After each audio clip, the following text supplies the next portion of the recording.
Good evening. I'm very excited that we had if you just judge by the quality of the conversation we had in the green room, you're in for a treat.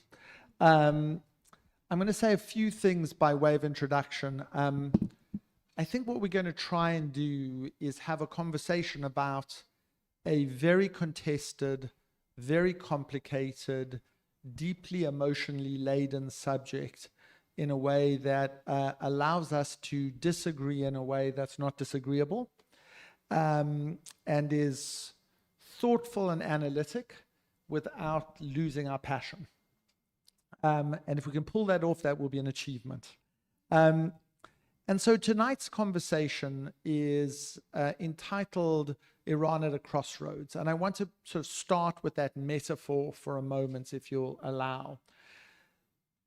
A crossroads implies that you're on a journey and you can take a left turn or a right turn, or you can keep going straight. But it doesn't ask the question about what would a successful journey look like? Where are you going? And what's the best outcome? So what I wanted to do is start by asking each of the panelists, let's forget where we are right now. We'll come to that. But if Iran were to travel to a destination that you think was the perfect, a good destination, a destination that would be good for its country, what would that destination look like, and what would that Iran be? Then we'll track back to the present, but let's bear in mind where we're trying to go. So I think I'm going to start with you. Thank you.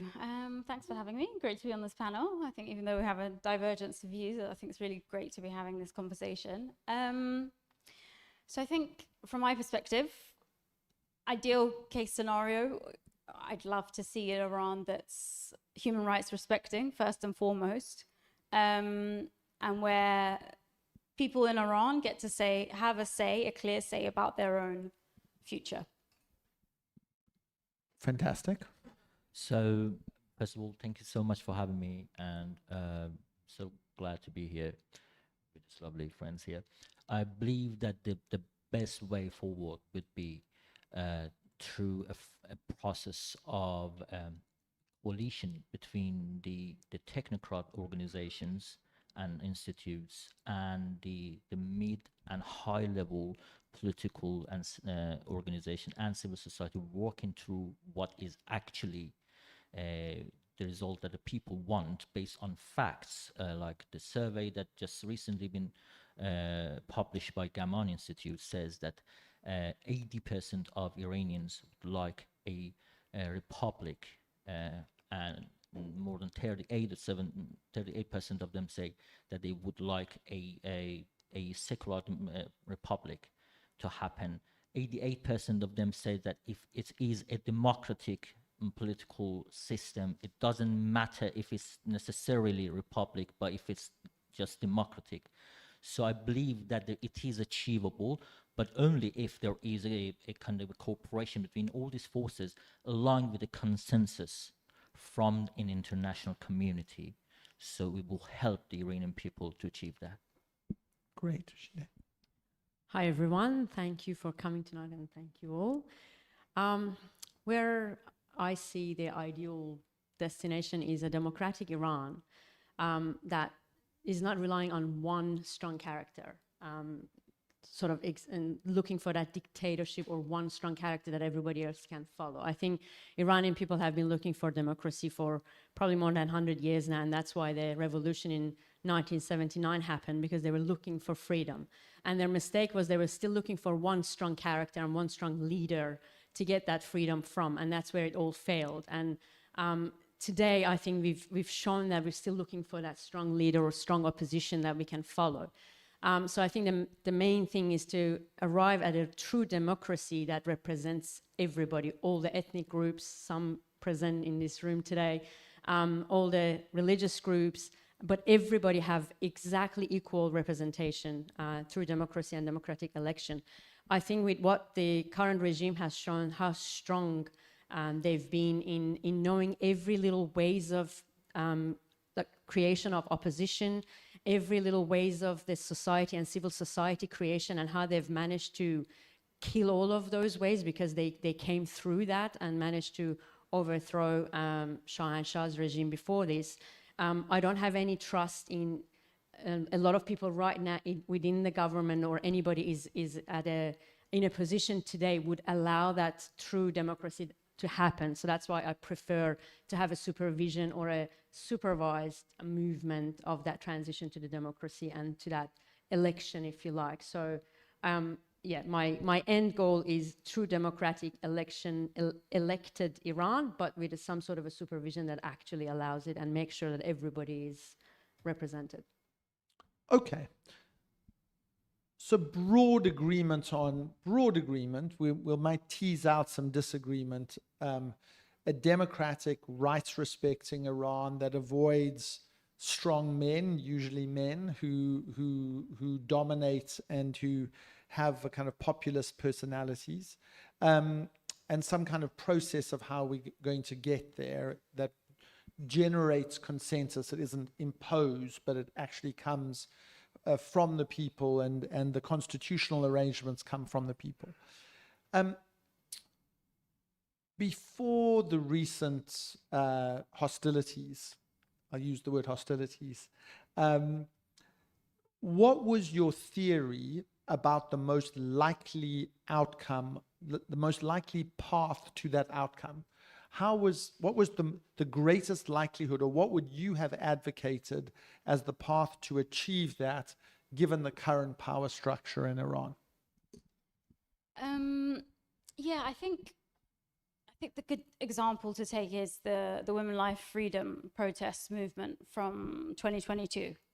And in terms of this question about, what do I see as Iran's future, it's very much, what I'd like to say is not for me, but I would be dictated by what people in Iran were saying. So we know in 2022, they were calling, there was a national rally cry for women, life, freedom. And that was across the country. So it was clear that people wanted broad, civil rights, human rights. They wanted to be able to live, and they wanted to be able to live freely as well. I think it was during that time when I was, generally thinking about strategy, like strategy for a political movement.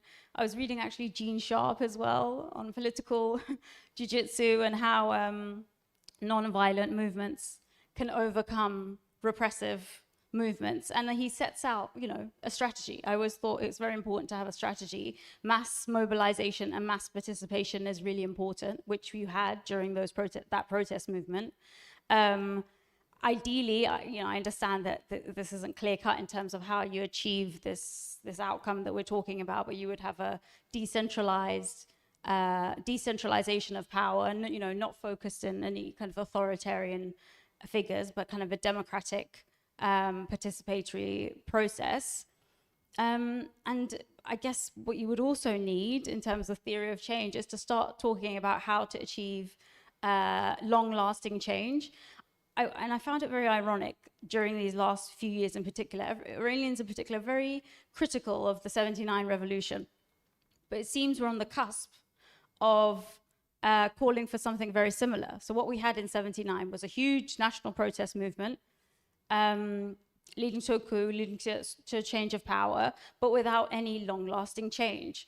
There was nothing in place to ensure kind of institutions were built. So I think we need to think about a strategy that would ensure long-lasting change.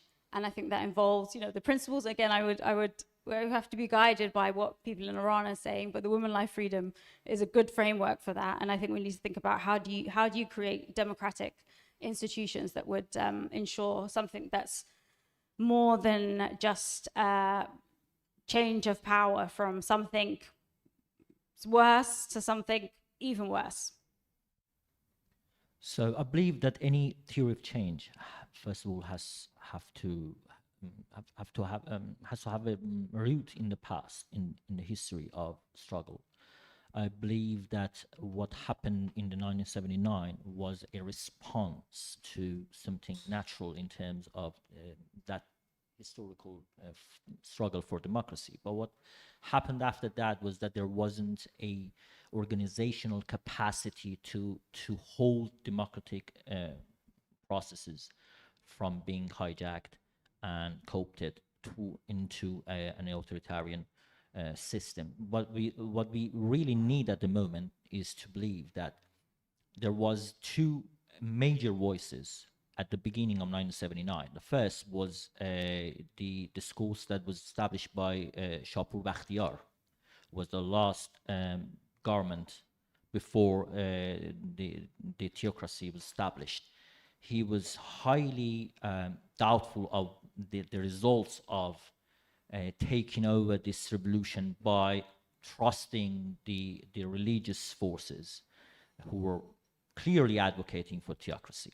The second major formidable force at the moment was the women's rights movement. It was the first group, the first movement that was successful into, first of all, to warn against the coming back of dictatorship, and to have a successful action against the government, making it back off from the policy of compulsory hijab in the beginning of the 1979 revolution. So these two are the major discourses that has to be revived. Another thing is what we see in the Islamic Republic of Iran is not simply a theocracy. It is an apparatus that devours everything, and only produces subjugation. So it has nationalistic values and weapons in its arsenal. It also has this powerful religious discourse in its arsenal. What you have to do is to create a discourse that can be a rival to that. And that is the only discourse that has been established so far, is women, life, freedom discourse. That is so powerful that can actually achieve something that has not been ever achieved before. And most importantly, we have to understand that this discourse belongs to a generation that has achievements more than any other generation in the last 4 decades. They created things, they achieved things that are not reversible. For example, in terms of the issues with the compulsory hijab or anything else, we have to understand that these issues like compulsory hijab is something existential, because whatever policy that this regime has, it ties it up with its very existence. So when you defy that, you are actually defying its very existence. This is the problem with it. So we have this movement now, we have this organizational capacity to create something new. And I believe that at this moment, and just imagine that the actual call for regime change, if we say that, started from 2019 so far. So it's only less than eight years that people went into the streets and expressly said that we don't want this regime any longer. So women, life, freedom is very, very young, and it can achieve in a couple of years what it actually aims for. Shide? So just continuation on what Nina was saying, your good friend Steve Croshaw explains that the different movements or freedom movements usually succeed or have succeeded in countries like Poland and South America, was they sort of start from different groups of society. The intellectuals and the educated sort of come out and express their dissatisfactions, then students and young movements come out, then labor movements come out, and then each one of them basically just say their benefits and what their asks are. And at some point the oppression and the pressure gets so hard on every group that they basically finally agree to drop their personal opinions and come together and unite. And that's when that pressure unfortunately rises so much that everybody just feels so suffocated that they drop some of their ass and they come together and they finally manage to overthrow a regime. So I think we are there, and we were there at the Women, Life, Freedom. So I was really, really believe that Women, Life, Freedom is going to get rid of the regime. We had the 1999, I was at Tehran University, and we had the first, I guess, serious movement against the regime, where regime started hitting people and starting fire at them and took a lot of people and arrested a lot of people. At the time, if anybody said down with dictator or down with the regime or down with Khamenei, we all said, no, be quiet, don't say that because it will cost our lives. And we all grew up in this brainwash situation that there's no way of getting rid of the regime, and we can only achieve reforms, otherwise you're going to die and you're going to go to the prison. So let's just control ourselves and emotions and ask for our reforms at this point. In 2009, the Green Movement happened, and the youth and the reformists and the freedom movements all came out, and we saw what happened with that Green Movement and Mousavis, and a lot of people, a lot of fires, a lot of people went to prison, and obviously I think that was the biggest negative to any freedom movement that happened. All that energy just came out and followed a leader that didn't get them there. There's obviously different views on that. In 2018, 2019, we saw a lot of labor groups coming up, fuel prices increased, and in 2019 we had the mass killings of the protests and the very clear open fire on people. So all of that brought us to Women Life Freedom, when people actually, as you said, from 2019, people went into the streets and says, down with the dictator, down with the regime, and we want regime change. And Women Life Freedom continued with changing that whole narrative, the brainwash of the Islamic Republic, with 16-year-olds shouting that enough is enough, we can get rid of you. And actually, I think that's when the imagination was created by these young people, that we all believe this is going to happen.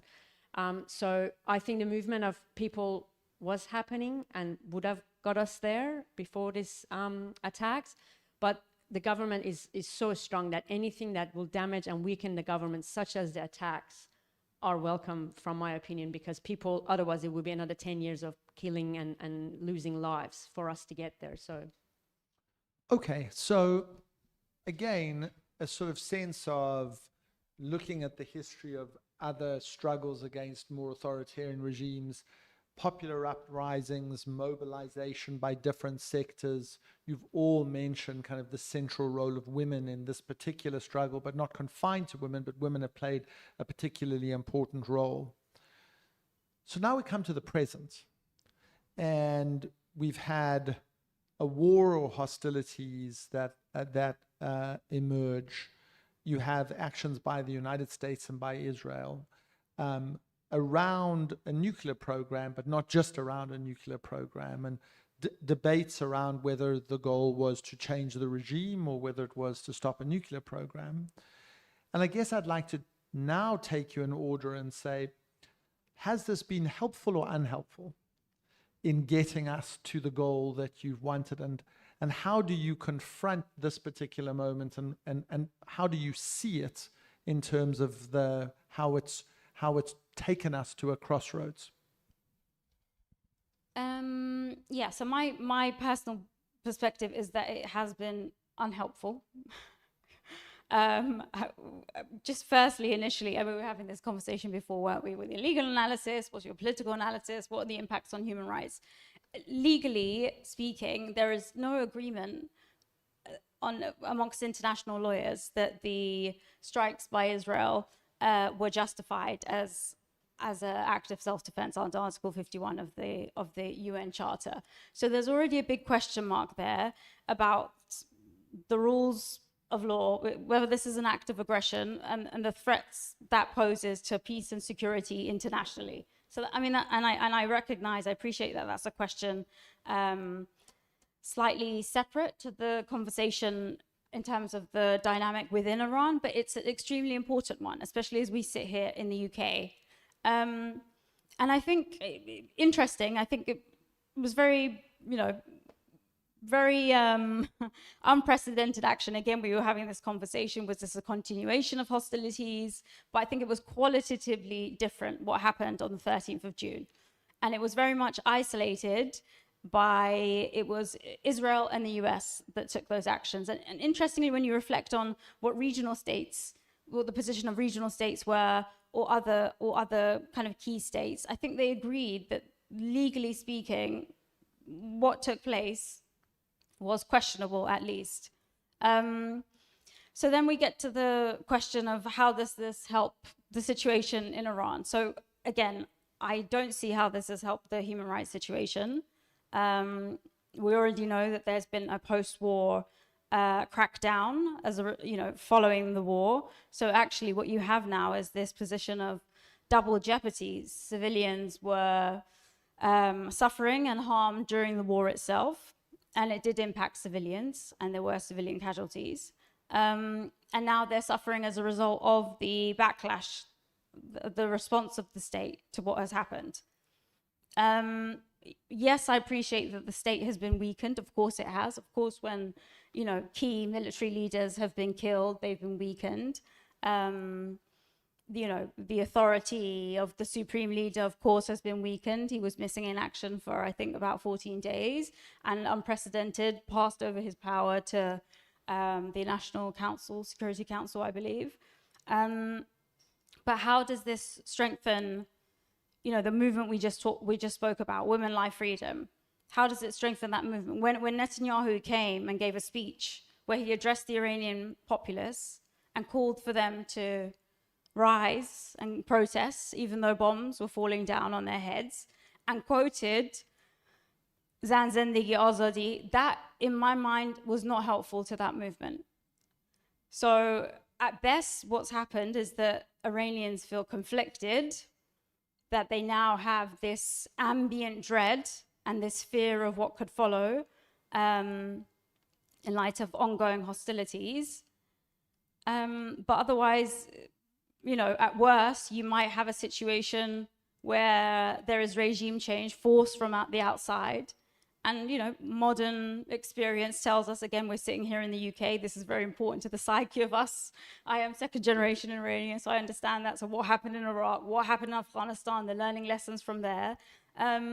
It just is not a good model for the change that I think we're looking for. I continue from where you left it, and it is that, legally speaking, Israeli attack was a violation of UN Charter's Article 2, Paragraph 4. That is something that is a fact.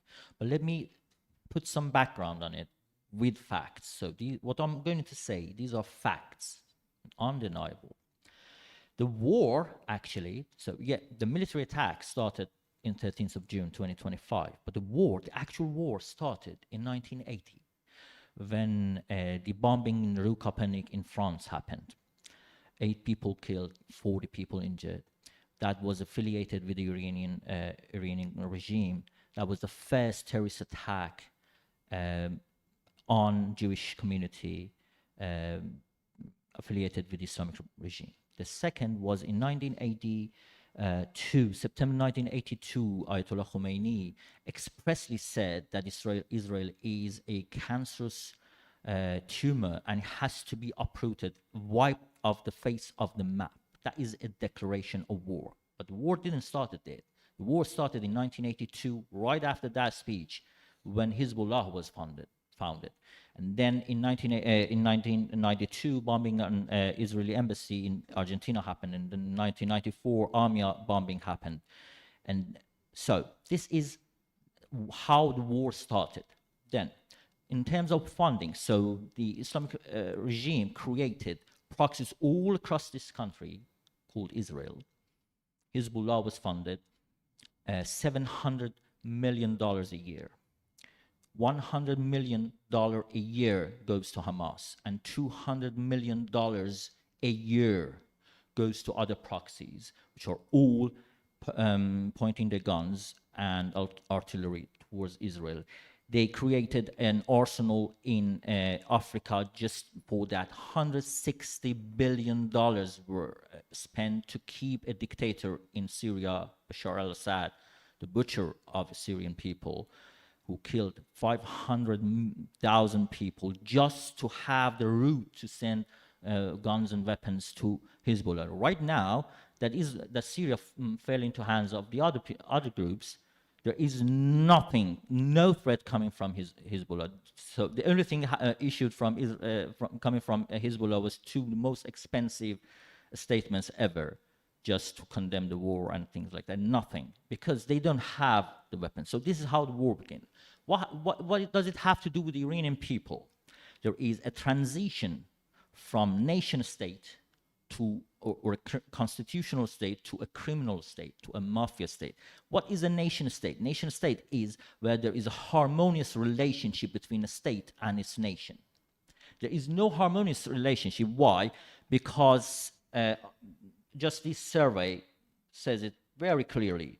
70% of Iranian people clearly says that they are extremely against funding these proxies. 21% supported that. 48% of, and it's not just that Iranian people are like supporting Israel or love Israel. They say that 48% of Iranians are actually critical of Israel. 35% support Israel, and the rest, they just don't have any point of view on that. Regarding October 7, 35% says Hamas was responsible. Around 20 says Israel was responsible, and the rest say both were responsible. So they are very reasonable on these kind of positions. And when it comes to these major issues like funding the proxies, like nuclear uranium enrichment, 55% of Iranian people say we don't want to enrich uranium in Iran, just lift the sanctions. 70% of Iranians say that we don't want compulsory hijab. 67% of them say that we don't want hijab whatsoever.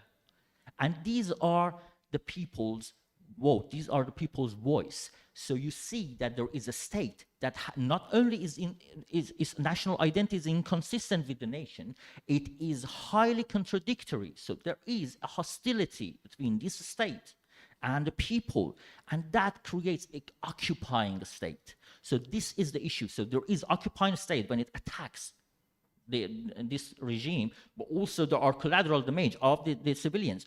But also we have now that there is a ceasefire. The ceasefire is between Iranian regime and Israel state. There is no ceasefire between the Iranian regime and Iranian people. The people of Iran are still under attack. They are being killed. Only 40 people were executed just in 2 weeks.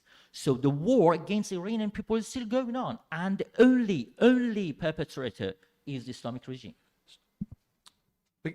So can I just a quick follow-up on that, and then I'll come to Shida.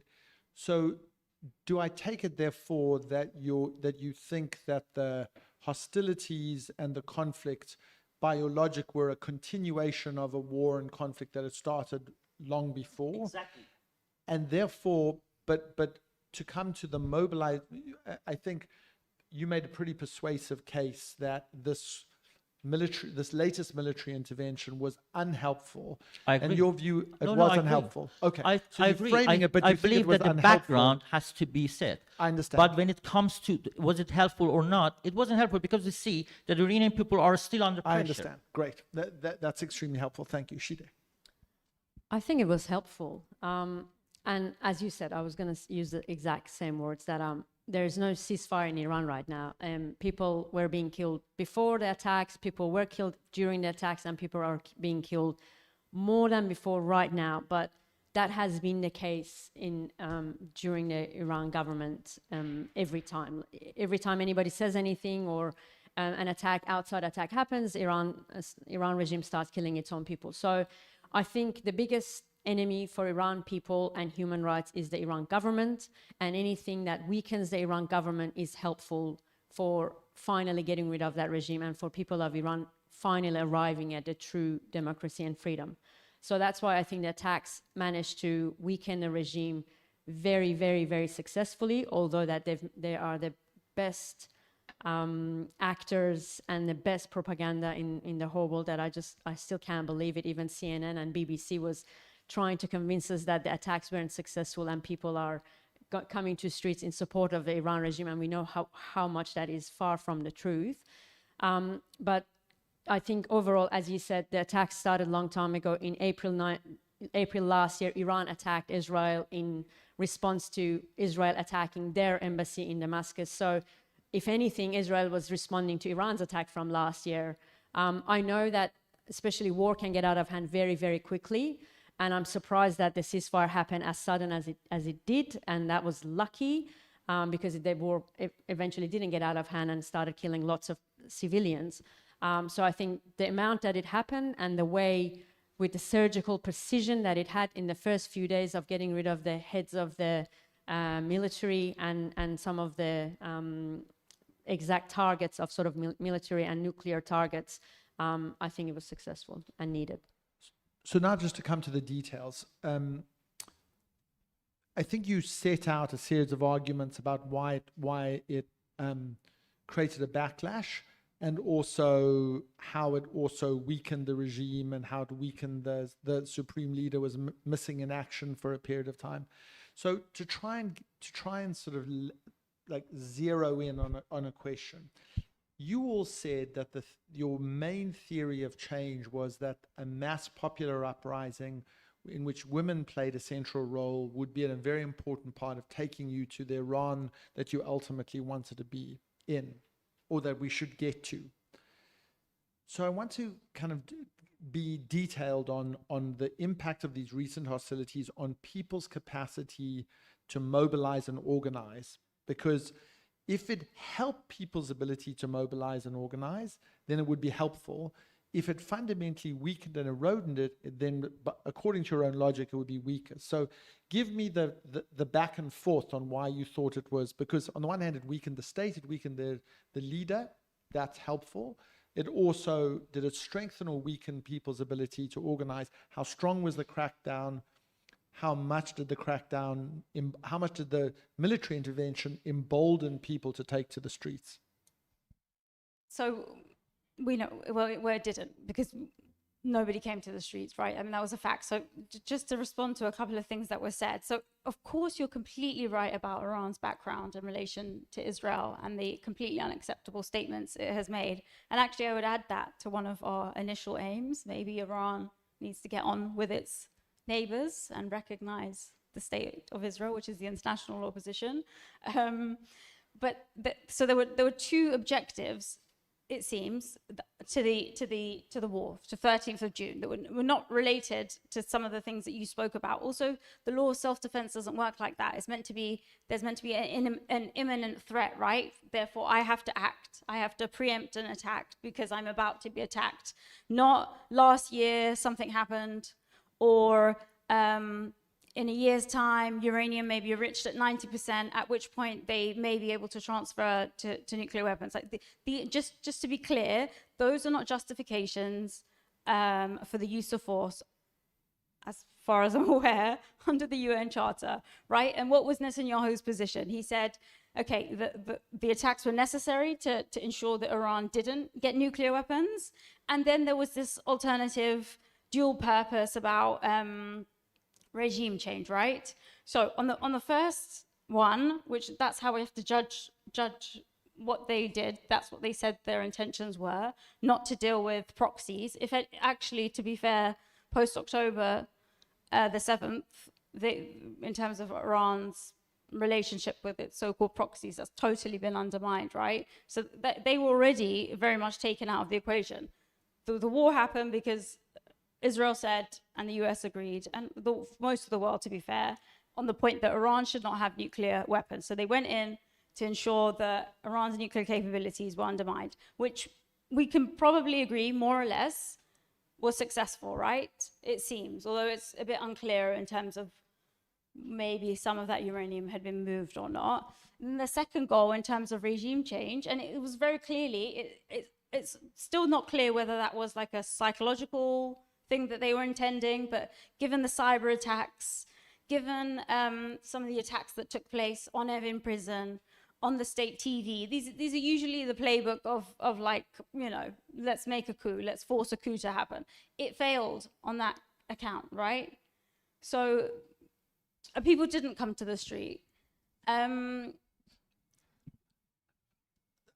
want to bracket the international. So your question was how does this like get into the impact on civil society, impact on civilians? Yeah. So do we have evidence to say that the post-military intervention crackdown on civil society and on people's capacity to organize has set the movement back, or has it laid the seeds for the emboldening of that movement because it's shown that the regime is vulnerable and therefore strengthened it? And we may see that it's, although we haven't seen the uprising now, it may have some promise in the future.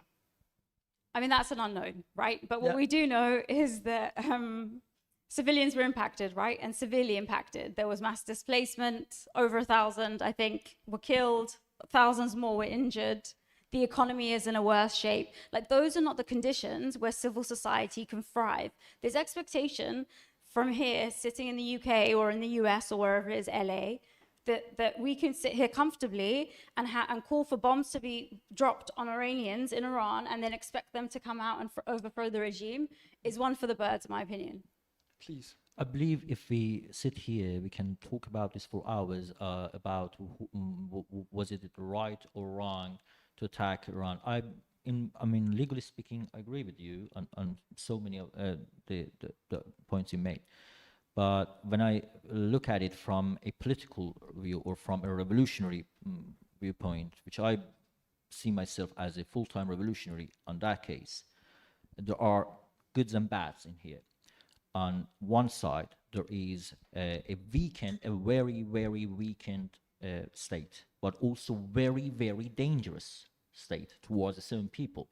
So what happens? There is now a sense of urgency within the diaspora opposition. Now they are all trying to do something, make something, create something, build something to get ready, because now they realize, and they are under lots of pressure from the people inside and the whole population, whole Iranian community, say that why weren't you ready for this? What are you doing?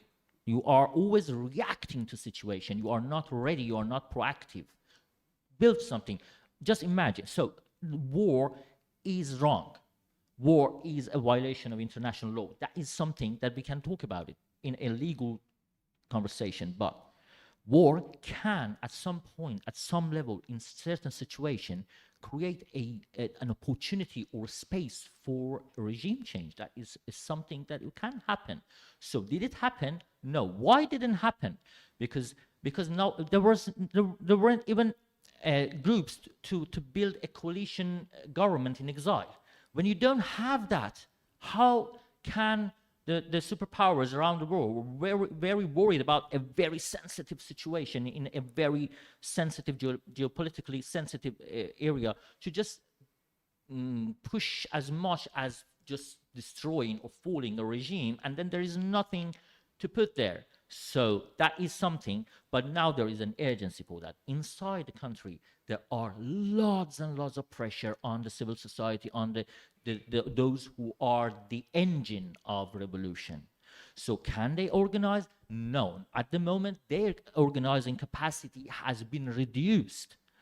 Was it reasonable to ask for people to come to the streets when there are bombing and rockets coming from everywhere? It is not. It is certainly not. So what can they do? They can. So there were a miscalculation coming from these two states, especially from Israel. They thought, yes, if we had urban guerrilla armed paramilitary cells and groups, yes, they could use this like a air support and take over. We don't have that because we are predominantly a peaceful movement. Not that I personally don't reject use of force when it's necessary, but we don't have that. We don't have that capacity. And we should understand that there is no revolution in the history that no state has ever been backed it up. It's just simply, it's not possible in this situation, in this time, to create, to win a revolution without any support from foreign states. Not the foreign state, the international community. The international community has to come to agreement that this regime does not represent its people, and then situation can just turn over. And it hasn't yet, but I believe, so just to wrap it up, yes, it creates opportunities, it reinforces power in opposition diaspora, but inside, momentarily at least, temporarily, it kind of had a setback for the forces inside the country. I'm just going to probably use the example of Emily Thornberry, the head of Joint Committee for Foreign Affairs, stood up in Parliament 2 weeks ago after the war and said the prerequisite of any negotiation is trust. And how can the Iran government now trust us after the attacks of Israel to come to the negotiation tables? And I thought that says it all, because if Emily Thornberry stands there and says, we want Iran government to trust us. And after 46 years and after all years of in a negotiation with Iran government, we are still trusting them and want them to trust us. And we've seen how they haven't committed and done any of their commitments, how they've lied to the any of the atomic supervisions agencies that have come to Iran, how they've done anything that they wanted to do and haven't been committed to any of their promises.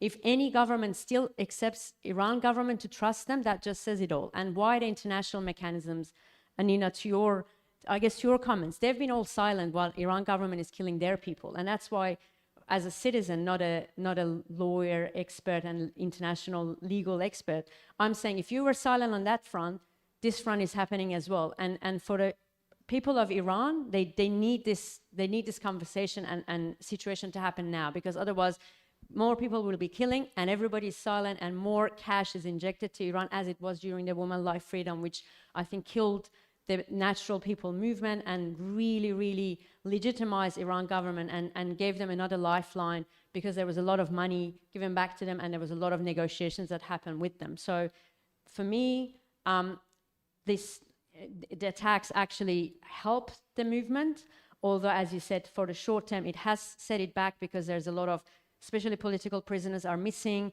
Their situation is horrible right now. The ethnic and religious minorities are very, very strongly being killed and arrested for the espionage charges. And also, unfortunately, a lot of Afghans have been deported, 40,000 a day, 1.1 million Afghans have already been deported this year, which is horrible, criminal against any standard that you could consider. But if this attack didn't happen, we wouldn't have been in these conversations. Iran would happily be sitting at the negotiation table. So I want to put to you an analogous set of facts that happened in South Africa in my context, and see whether whether it sparks any analogous thinking from you. And then I want to get you to reflect on that, and then do a wrap up, because I want to get the audience to have a chance to put some questions to you. We know that, well, I'll put both of them. So the first is, the liberation movements in South Africa embarked on an armed struggle against the apartheid regime. They did so largely in symbolic terms. There was no way that the liberation movements in South Africa were going to overthrow the apartheid state. It was way, way, way more powerful than some guerrillas who were training in Zambia and in Angola and the frontline states. They did so as a way of sort of keeping the morale of the people up, the sense that the regime was vulnerable. Even though it wasn't fundamentally vulnerable, we weren't going to just sit there passively. We were going to fight. So it was a military intervention, but it was a symbolic and psychological military intervention rather than a battlefield intervention. The second point was, in the late 1980s, the Cuban government with MiGs fought a conflict with the apartheid regime in Namibia and in Angola, and inflicted a really important defeat on the South African military away from South Africa.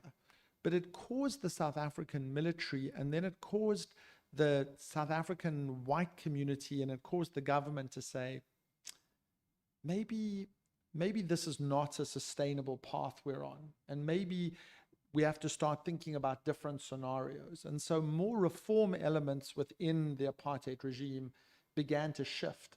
And they shifted for a range of reasons, but one of them was, we can be defeated by an exterior military force. We're not as strong as we thought we were.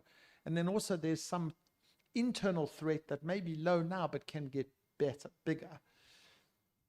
I introduced that thought because sometimes things that change the dynamic in a process of struggle can change it for not the reasons that you think.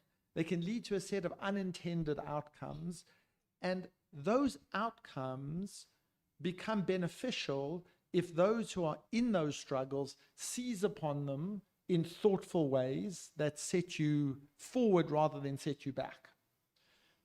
So here comes my question, which is, in what way do you think people should organize now, given this reality? You could have been for or against the thing. You could have said it was hypocritical or not. You could have said it was helpful or unhelpful. But now here's where we sit. What should we be doing now, both as the international community, but as an Iranians, to get us to that destination you all agree on as a more democratic, rights-respecting Iran? So give us your pithy account, pithy because we want to get to them, of what you think we should be doing. Please. Yeah, I really appreciate you sharing your knowledge from South Africa. But in that case, South Africa had invaded Namibia. It's completely slightly different context here. That this issue of sovereignty, which I think really matters for all states, for also Iran, is under question. So I think it's one thing if there was, if the threat of further hostilities from the US and US and Israel, which at this point can enter Iran's airspace with impunity at any point they wish. I think that is a complicating factor. If it was a case of, right, the intervention was done, the government is weakened, of course it is, then maybe we could start thinking about how do you strengthen civil society? Because they are your actors for change, right? Normal people are usually not going to be doing things, but your political prisoners, your student movements, trade unions, like those are your actors for change. And at the moment, they're not in a position to be mobilizing. I think with the threat of ongoing hostilities, foreign intervention, the threats to sovereignty, I think it still undermines that question. I think for us as a movement, I do think we need to have a strategy. I've said this before, and I think it does involve having dialogue. And, we all have different opinions, but I think it's really important we work together and work through those. But I think we have to say no to war. I think that's okay. It's okay to say no to war, but not be in favor of the government. I think, these binaries that wars create between good and bad, it's too simplistic, and it's certainly too simplistic for Iran. I think, I was thinking a lot because for ages with the war, I was just like in a state of paralysis with family there. And then I was like, okay, actually, maybe it's okay to have this sense of paralysis, because maybe it's okay that we feel conflicted about, we can say no to the war, but we can still be against the government, but we would still want to, promote and support human rights within the country, but also be against nuclear weapons, for example. Maybe that's okay, but I do think we need to be able to have nuance in our debate, and I do think we need to have a strategy for our movement, or at least in the diaspora, to the extent that we can support what's going on inside Iran. I believe that when we talk about strategy, we should focus on things that we have an impact on. The Iranian people have no impact on this war. It's been started or ended. So you have to focus on things that you have actual impact on. What are those? This war made it clear that there are huge issues in both sides. The regime's policy and fundamental values and everything else is grand narratives, and on the other side, the opposition's organizational capacity and whatever it has been doing so far. So these are clear now. I believe that there is a political dead end at the highest level of the established traditional political factions, which are the Republicans on one side and the constitutional monarchies on the other side. Both things that they are either way relevant, and however this regime falls, they can just come in and take over. So they are in some sort of inaction because of that trust that they have on their role or they share in the future, whatever happens. Now, they both claim leading or representing a majority of people inside Iran, but there are problems there, strategic problems from a revolutionary viewpoint. When you look at it, in any revolution, when there are a leadership at the top, there should be middle circles, middle forces. Those middle forces kind of transfer the political will or political leadership to the masses, because masses, they don't become revolutionary. They act revolutionary in a certain moment, and that's it. So you cannot invest on making people revolution. It will take millennial.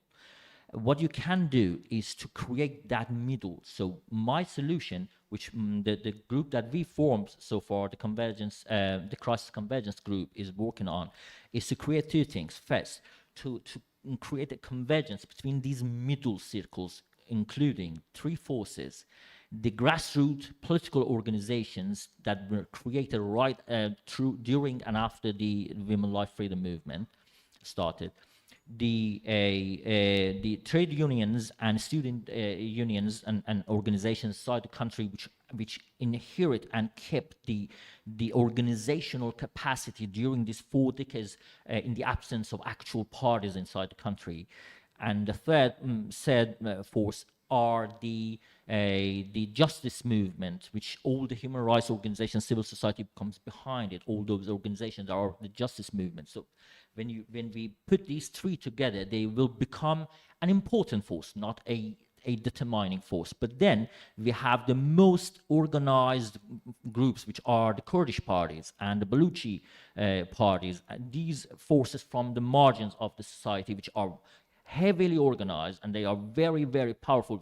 They have a good social capital with them.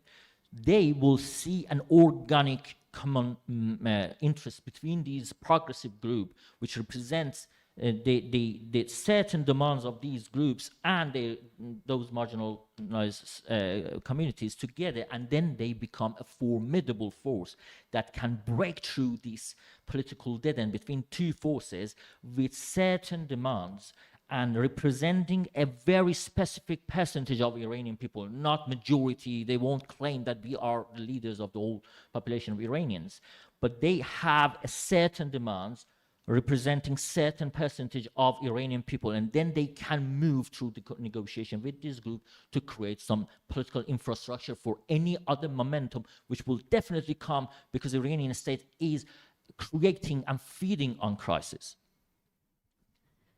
I think as a lot of people in this room would know, as Iranians, we've been really good in shutting each other down and disagreeing with each other. That's probably our first forte. So I think it's time now to put down all those disagreements and really, really, under the series of values that we believe in and our ultimate goal, we come together and unite and just put aside disagreements and details that can be addressed after we've overthrown the regime. I was asking you about truth and justice and transition of power, and you said, well, let the transition happen and then talk about all of that. And that's exactly where we've been stuck, because we keep talking about the details of after the regime goes, and we really need to step back and unite together. And anybody who's in opposition, who's doing something today, is valuable and should be valued and should be sort of given a hand towards. So whether it's Reza Pahlavi or whether it's the left and the right and the middle, I think everybody should work together, and there's no bad opposition at this point. Yeah, I was trying to sort of continue on what you said, but from outside, from UK and similar governments, I think they just really need to deal with the regime the way it is. It's an untrustworthy regime. Do not throw another lifeline to it. Do not legitimize it by, as David Lammy put it, we only believe in diplomacy and negotiation. This regime cannot, and it doesn't belong to diplomacy and negotiation. So just block any of that, and really use the tools that you have. We know that Iran regime has had a lot of threats, MI6, and a lot of reports just came out 2 days ago what a threat Iran regime has been in England for English and Iranian citizens. So there is enough tools to put IRGC on a terrorist list and isolate Iran because of what the threats it's actually done to UK. So use those tools, do not negotiate with them, and support the movement of people, really. So before we turn over, I'd like just to say that that was an incredibly thoughtful conversation. You disagreed without being disagreeable, and I'm sure that everybody in this audience learned a lot, although this is a very sophisticated and educated audience, I can see already. But thank you very, very much, all of you.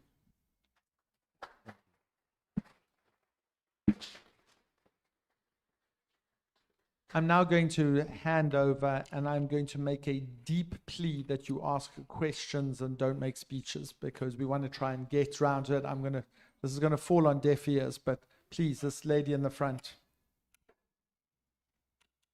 Thank you. Well, I think all the panel said what I was thinking they should say. Only two problems are here unresolved.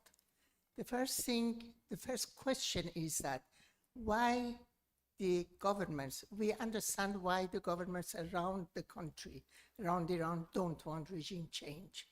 I still can't understand why the Western governments don't want regime change, and Russia and China for their own reasons.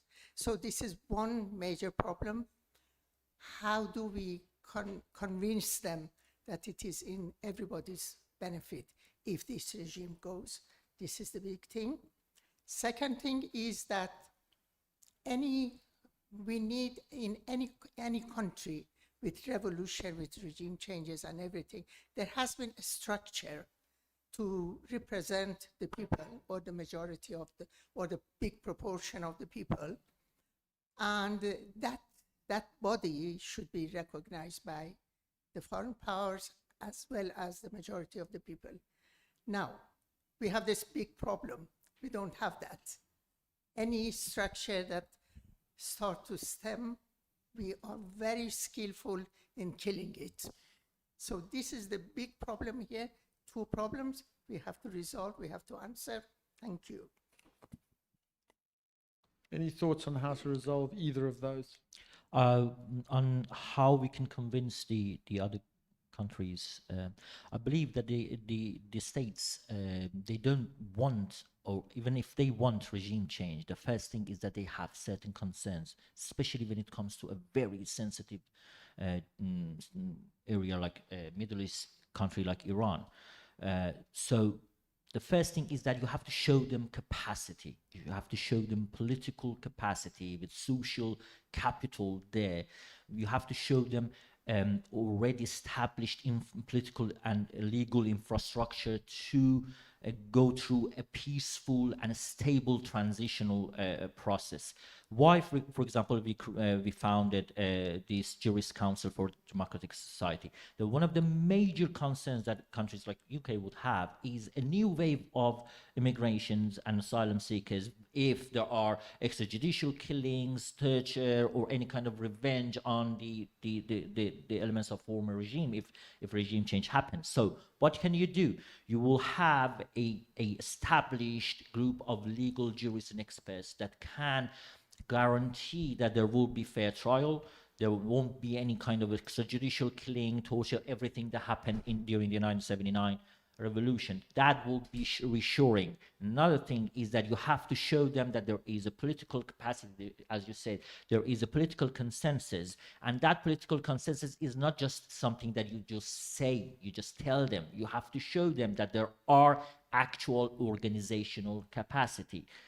This is what we don't have right now, as I said, a coalition government, for example. Would you like to add? Yeah, on this question of regime change. So it's not the duty of foreign states to go around changing regimes.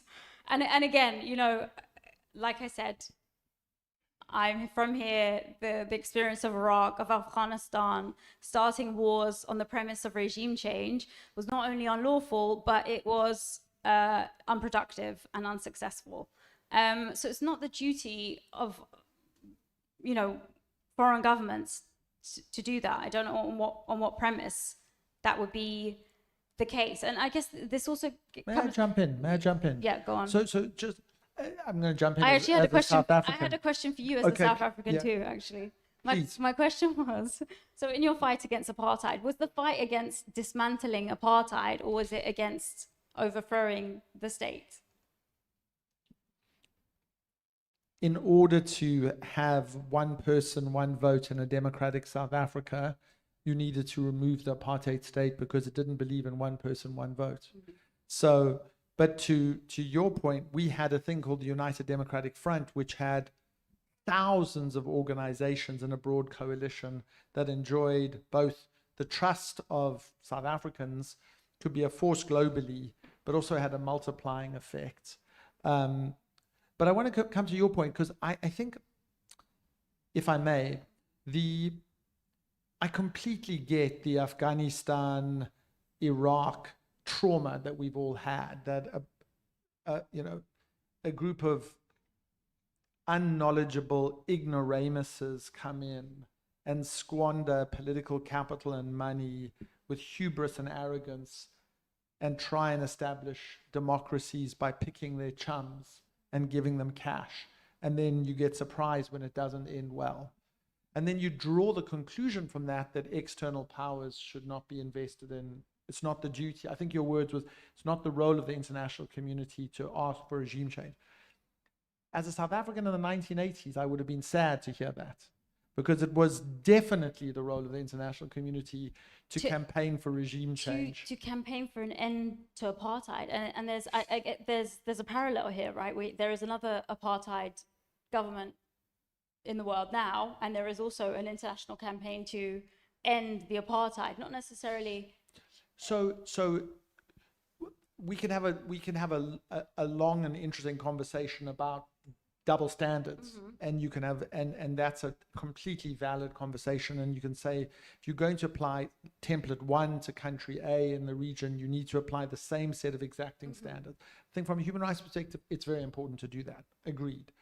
But if I come back to the Iranian regime, you could say, I want one person, one vote in Iran, and I don't mind what flavor or color or regime you choose after that. But if it's one person, one vote, and this government doesn't give one person, one vote, and so therefore that government needs to change because it's unacceptable. And so I think you can say the two things. You can critique the adventures of the recent decade in the region, and rightly so, and still not fall away from the fact that we should all be saying this is a regime that's problematic, would be a kind word. Without a doubt, right? That's we've detailed possible crimes against humanity that Iran have committed. But I guess my point is, and it comes back to your original question, which is so important to a strategy when we're talking about our objective.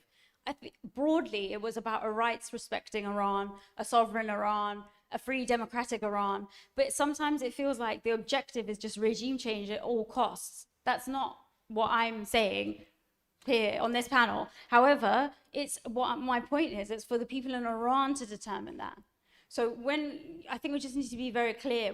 So if people of Iran ask, like the majority of them ask for a military invasion to end this regime, you will accept that? Well, that's different, isn't it? It involves other actors. So hypothetically. But my point is, so I'm not denying that. So for example, for Women Life Freedom, that was clearly what the ask of people and that movement was. There was an end to the regime, evidently. My point here is that the foreign war, the foreign unlawful, it seems, intervention has complicated matters in a way that is not helpful to the movement. Okay, I totally agree with you on that. I'm just asking a very different question.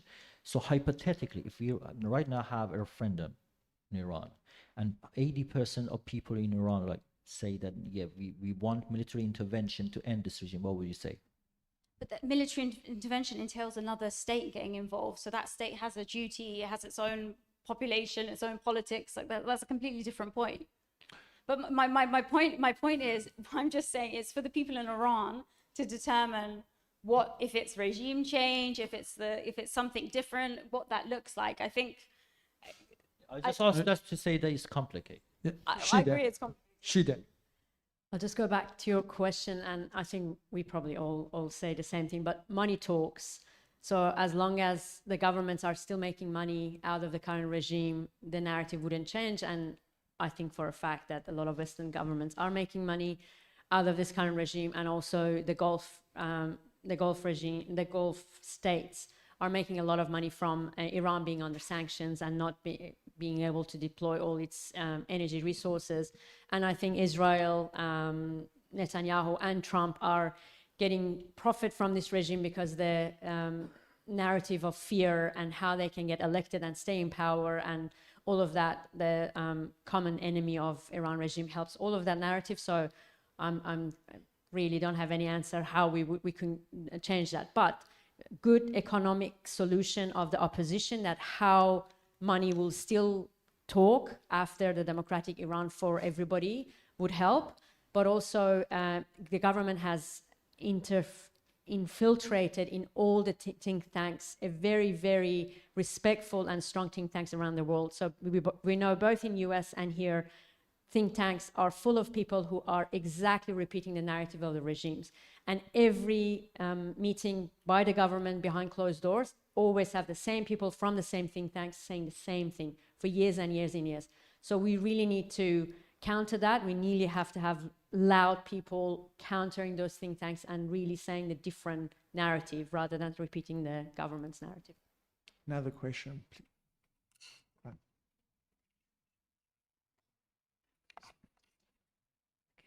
Hi, thank you all for being here.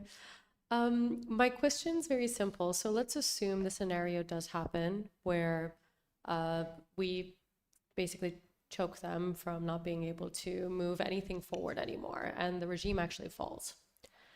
Who's going to come and take over, right? So it usually ends up being someone powerful, and we know that the current regime has not allowed anyone to have a platform or be able to even stand up long enough to lead anyone. So who would be the next leader?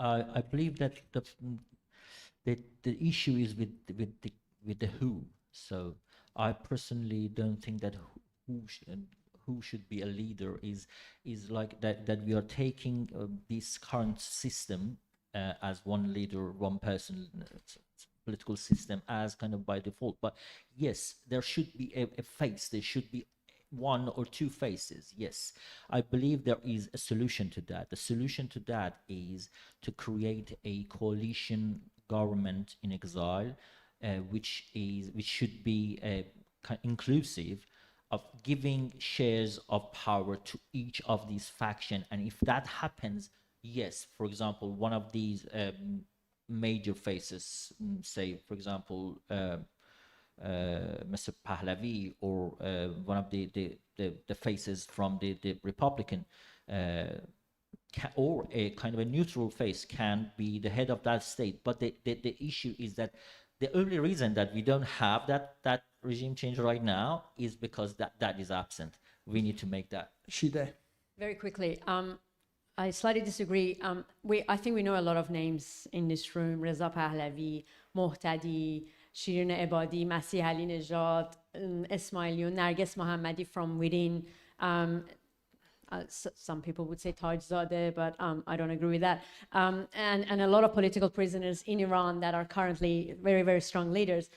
So I think it's very close for them to come back as a coalition. We had it, it fell, but I think now is the time, and it can easily and quickly form. So I think a coalition of all fully representative, having the Baluchi and Kurdish support, can come together very quickly. There's a lot of capabilities, there's a lot of maturity, and there's a very, very good infrastructure in Iran right now, from the youth, from the students, from the labor group. So it's ready. It just needs, I think, the heads, 4 or 5 people come together. An observer from somebody who's looked at regime change in many, many countries around the world, as I have, I think both of those answers to where I sit sound a little unpersuasive, if you don't mind me saying so. Just because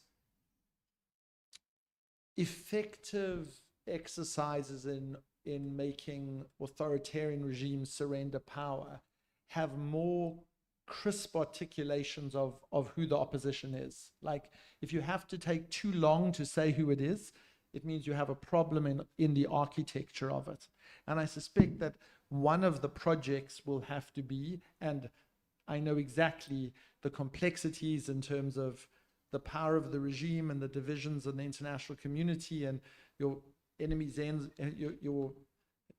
enemy can sometimes not be your friend in these contexts, but a stronger galvanization of the focus of the opposition seems to be a central challenge that you're you're grappling with. And if there was an easy answer, given the sophistication of your people, you would have come to it, but it's a problem. I think it's a you know, Solidarity had Lech Walesa, and you know, Mandela had, South Africa had Mandela, and when you think of the big regimes that changed, they galvanize around people and organizations that are very clear, because Mandela would say, even if it's not me, there's the entire ANC, and the ANC has deep benches of leadership that just get replaced if you take us down. You need an ANC of Iran, and I think that's difficult to come up with, but you need something like it. Please, sir. Hi. I've got 3 questions, if I may. First one is, why is it the opposition of Iran is so feeble in describing what it is that it wants us to move towards? We are being asked to go from one house to another house, but we are not able to define that house. We are not saying what is going to happen with, say, are we going to have a federal system, or are we not going to have a federal system? Our system of justice, how is that going to be structured? What is going to happen to all the people who are within this regime and who are going to survive and be compatriots with us? Revolutionary guards, the people in the system, etc. So you mentioned that you want a peaceful transition. You call it revolutionary. I would call it reformist in a way, actually.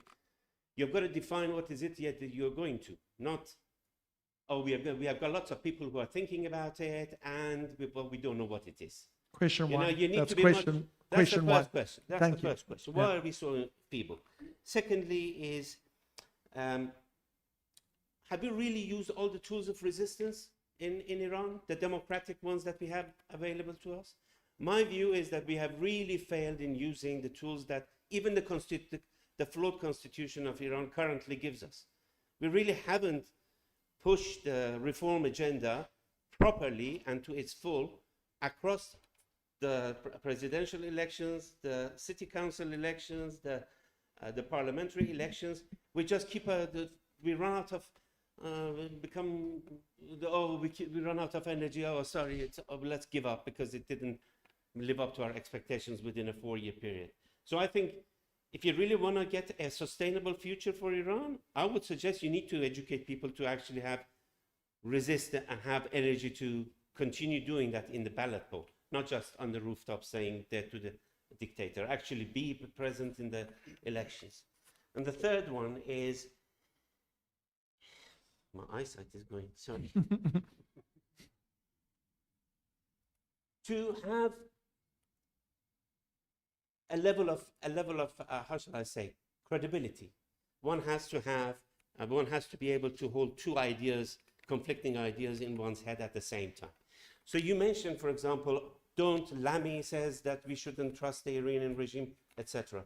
But I would put it to you, the Western politics towards Iran since its inception has always been the stick.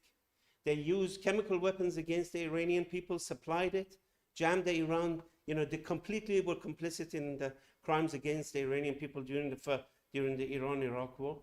In the period after, we have had sanctions galore, and now we have, as part of the JCPOA, which was negotiated in good faith, for that whole period, Iran did suspend, was under inspections. Why don't you say that? I mean, if you want credibility with the people of Iran, you've also got to say those bits. Okay. Thank you. Thank you. Shide. Yeah. I'll start with your second and third question. I'm surprised that anybody can stand and say, have you used all our tools available under the laws of Iran for the resistance, the legal tools. We've been to the ballots, election ballots over and over again, and from the Green Movement, we've seen how many people were killed. There is no opposition, no candidacy of any sort of opposition can come and become a candidate. They've been put down, they've been put to jail, and I think a lot of people in this room know that for the last 46 years, nobody who had any single point of opposition to the regime was allowed to be candid. So there is no tools under the Iran regime to be used for democracy. We've used it all, and we've seen the cycle of Iran regime bringing a reformist or a liberal reformist like Khatami, and then a cycle of repression. Reformist, repression, and it has been repeated and repeated again to pull people out, bring down the pressure, give them a little bit of a silence, and then put them back into jails. So this cycle has happened for 46 years. So for anybody to stand and say, have you used it? I'm very surprised. The current, and some people went and voted for the current president saying, oh, let's give him a benefit of doubt. And we've seen his narrative before he was elected. We've seen how he was pro-regime of killing people, the oppression. So how can we give a benefit of that of a person who actually got to be a candidate for a presidency? Because anybody who's a candidate is part of the regime, is part of the current narrative.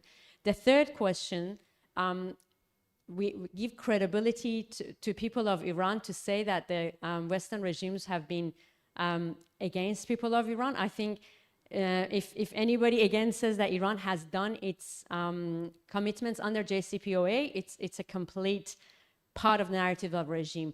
They have never been, they have not honored any of their commitments, even in the last couple of months, actually longer than that. When the IAEA came out with, they haven't done their commitments, all of a sudden we had the third nuclear center rising up, which was kept secret. Nobody knew of it, and Iran government itself acknowledged that we have this secretive enrichment of nuclear weapon happening and the center underground. So they've never been truthful about it. They never completed their commitments under JCPOA, and they've never been truthful. So for a Western government to acknowledge any of that, it's just...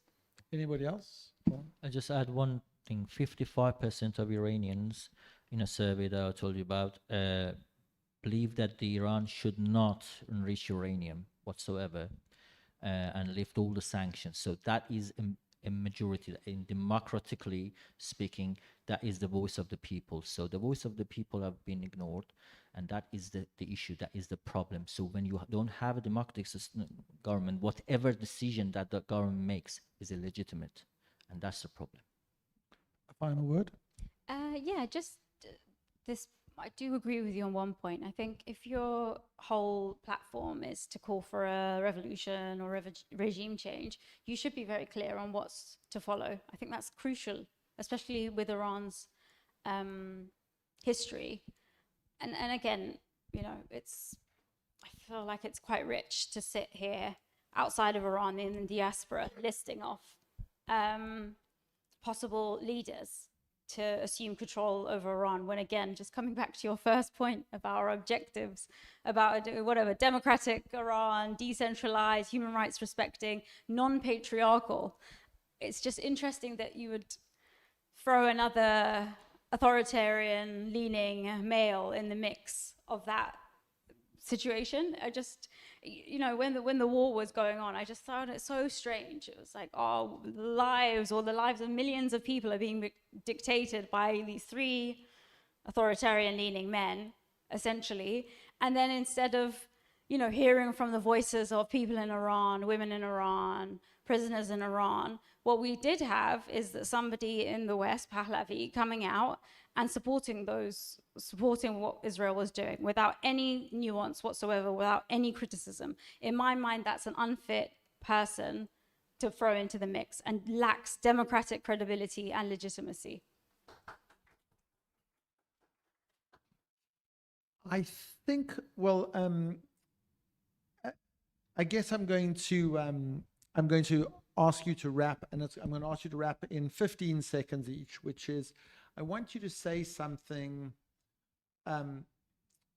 hopeful and unifying about this moment. So to say, if you were to think about insights that you've had about how to take, because one of the things that I think is really interesting about getting to know you guys very briefly, but also like reading up about this conflict, is the opposition to the regime is so incredibly kaleidoscopic. It's so heterogeneous. It's so many different forces who seem to broadly agree on one thing, that this is a bad regime, and broadly speaking, it should be replaced by something which gives greater power and agency to the Iranian people. And if that were to occur, it would be great for Iran. It would be very, very good for the region and very good for the world, right?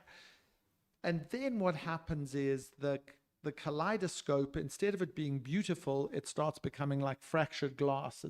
Its divisions become something which impedes its power. So is there a way in which this moment can be more unifying? The three things that you all agreed in the beginning: build a movement, have women at the center of it, have greater civil society engagement. What would be your 15 seconds of how you would try and architect that moment? I'll start so you can think. I think there is just like Women, Life, Freedom movement moment after the war, although there was a lot of disagreement, there was a massive coming together again. So a lot of things happened. A lot of groups that started talking to each other, and a lot of work is being done on the details. I think the biggest thing that came out was the details are not present, and there's an urgency of a lot of people coming together, developing those details. Both few people in this room, we've already said we're going to come together and help those details coming together. So I think that's a moment of hope.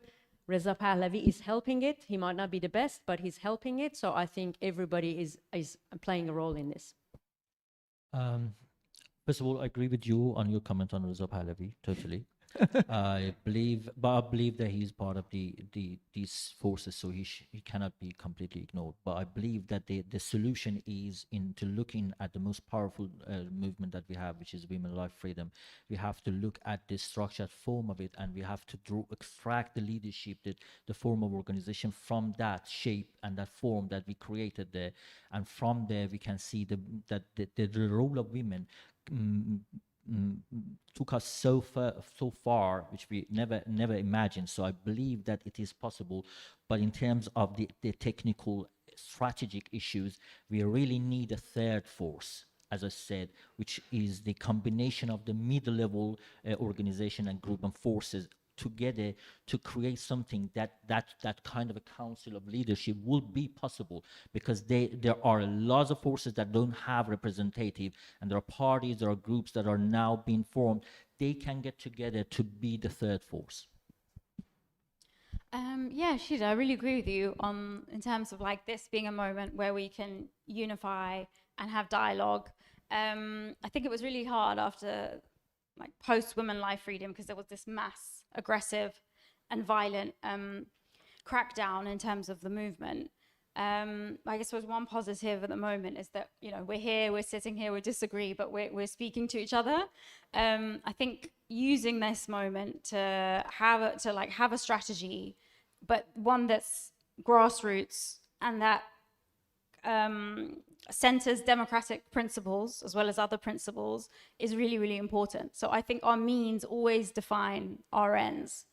So I think I would, just really love to see kind of next steps in terms of how we can take things forward and involve people and hopefully galvanize people to want to help the human rights movement in Iran. And no to war. Thank you very, very much for that very rich conversation. It was informative and useful and thoughtful. And thank you all for your attention and for listening in such an engaged way. And we will continue to have these conversations as long as it takes. So thank you. Thank you.